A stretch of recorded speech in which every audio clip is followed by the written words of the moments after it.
So, hello guys. Ito na naman yung continuation ng aking ginagawang shoulder bag. Yan. Hindi pa rin siya natapos guys. Kasi, biting kasi ako palagi sa oras. Yan. Ito naman yung gawa ko is half single crochet stitch or half double crochet stitch pala siya ata. Half double crochet stitch. So, ayan. Combination lang yung ano. Ito muna. Combination natin sa black and white na color. Kasi, pinaliktad ko na naman siya. At saka sa another row na naman yung aking gagawin. Hindi pa rin siya natapos. Half double crochet stitch pala.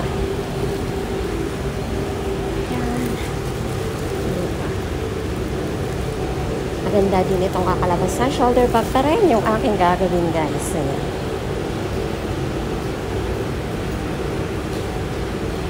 Diba? Maganda pa rin ito. Ayan, medyo maingay yung aking background dito kasi umuulan nga. Ayan.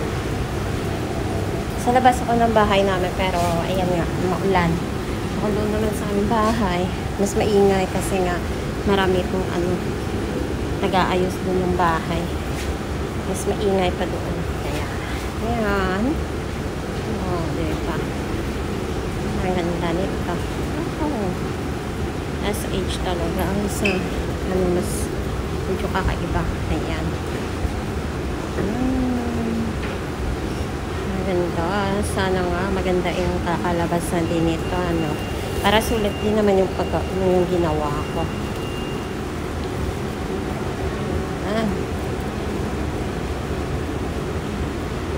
Oops.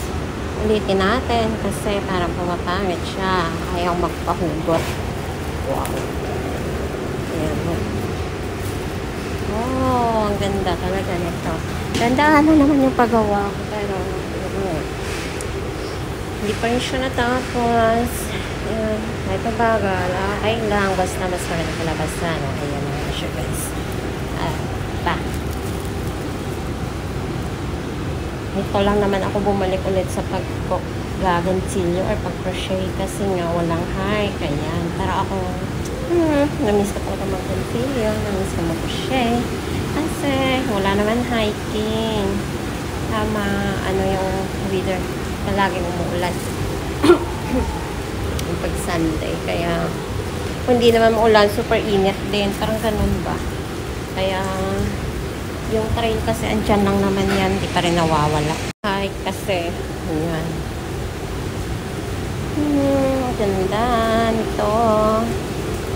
So, ito na siya guys. Hanggang dito lang muna ako. Ayan. To be continued na naman siya guys. Ayan. Gagawin ko siyang ganyan. At saka, ipo-fold ulit. Ang siyang shoulder bag. Kaya, yan na yung pang-lock niya. Pang-cover, ayun. O, diba? Ganda yan.